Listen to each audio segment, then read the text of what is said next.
me explain to you a little bit about editing. When you have a video with as many quick cuts as I do and as many takes, editing can take a long time. And when I have a week where I don't have to go to work on Monday like this week, I can usually get my video out on time. But when I have a full work week or I have to work on the weekend, I have to focus on editing midweek after work. And this past week I had a pretty bad cold. And when your number one priority is sleep and not editing, so I'm catching up now, 2 videos this week. Here's the one I recorded last weekend. The Leafs get 5 points out of a possible 8 points in a 4-game week. But the 4 games weren't even the biggest stories this week, with controversies, trades, line shufflings. Action-packed week, no time for an introduction. Welcome to...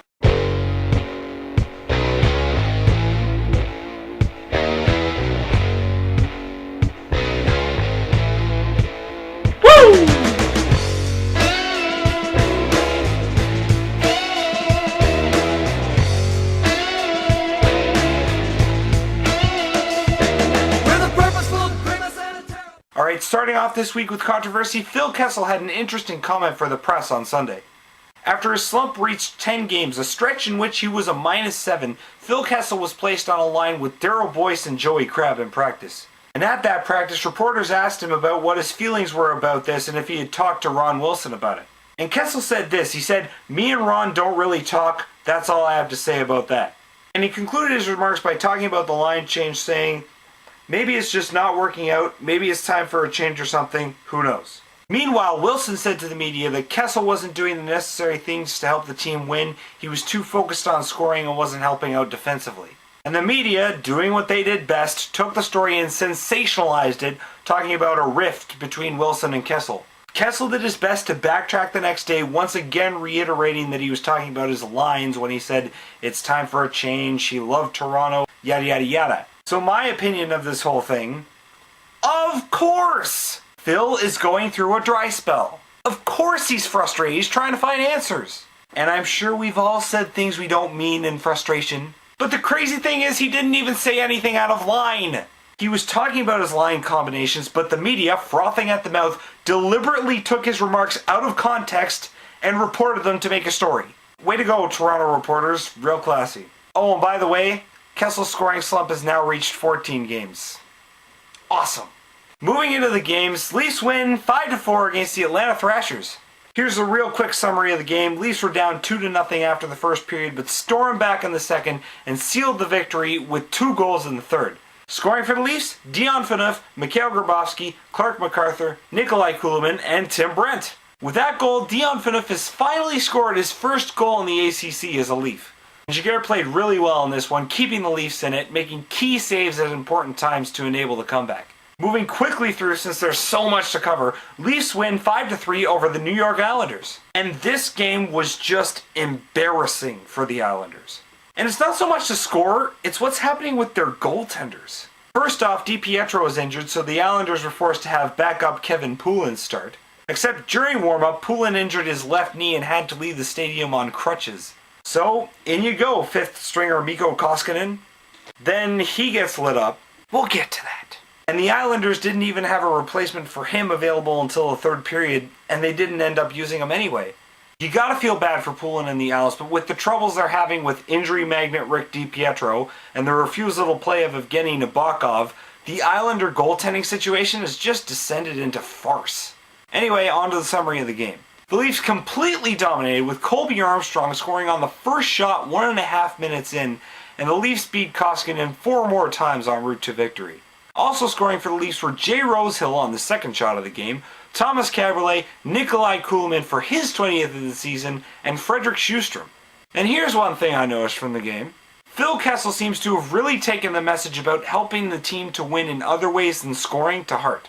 He played a solid, well-rounded game against the Isles. And even though his struggles continued, ringing one off the post, he set up a nice feed to Kulemin for a goal.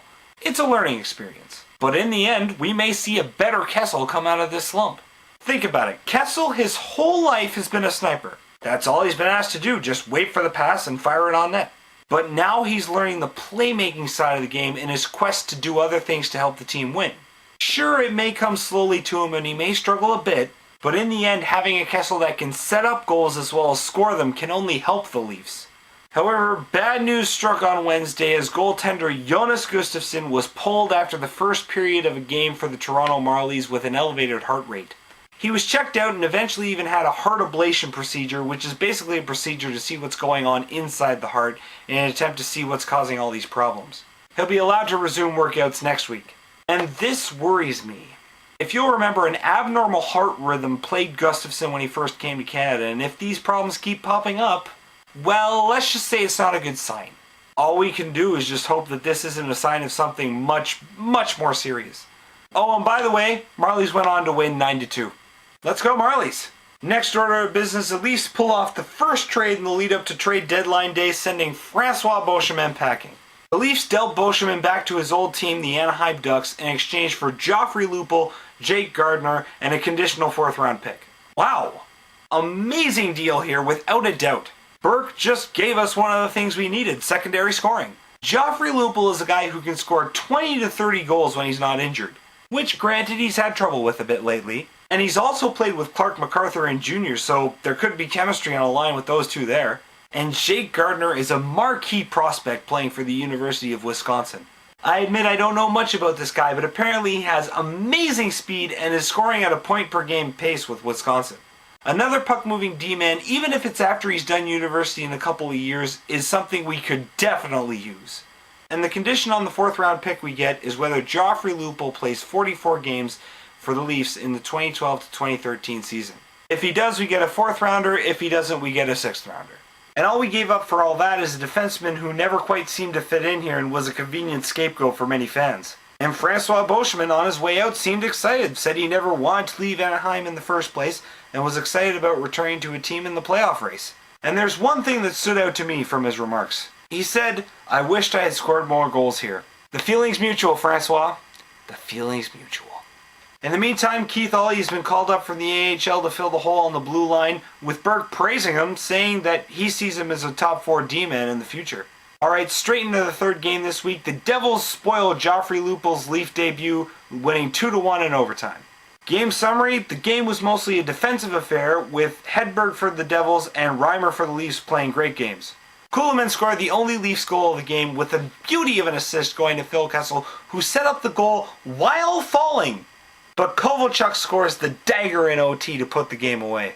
And last game on the docket, Leafs get shut out on Hockey Night in Canada in Montreal. 3-0 would be the final score in another embarrassing outing for the Blue and White. The main thing I wanted to talk about in the game was the fight between Joffrey Lupul and PK Subban. So Subban and Lupul had been getting into it all night, couple of shoving matches here and there. Finally, Lupul hits Subban late after Subban had gotten off the pass, so they drop the gloves and go for it. Now before they go at it, Lupul decides to take off his helmet. But as he goes for his chin strap, Subban jumps him and starts throwing punches. After the fight, Lupul said he talked to Subban in the box, and Subban said he didn't know what Lupul was doing. Because reaching for your chin before the start of a fight could just mean anything, apparently. But Lupul in reaction said something very interesting. He said he was going to give Subban the benefit of the doubt, but Subban's name keeps popping up for this kind of stuff around the league, and eventually people are going to stop giving him the benefit of the doubt. And yeah, good point. There's no denying Subban's been a chippy, scrappy player. Someone might just eventually end up cleaning his clock. And before any Subban fans jump on me, it's not like I want to see it happen, but he is garnering some negative attention, like when Mike Richards called him disrespectful. Just saying, he might want to watch it. Anyway, not much else to mention about this game. Price just blanked the Leafs, and those are the games this week. Now before I go, I want to make a quick observation about the games this week, because they all have something in common. Okay, the Leafs seriously need to stop getting outshot. They didn't get off more shots than their competition in a single game this week, not even when they played the Islanders. Here are the numbers. Playing the Thrashers, they got outshot 34-32. Playing the Islanders, they got outshot 34-26. Playing the Devils, they were outshot 39-32. And playing the Canadiens, they were outshot 39-27. In fact, their shooting woes stretch back for 5 straight games, meaning they've been outshot in every single game since they shut out Carolina last week. Come on, guys, 5 straight? Anyway, that's all I got this week. Hope you have a good week. See you soon. Go Leafs, go!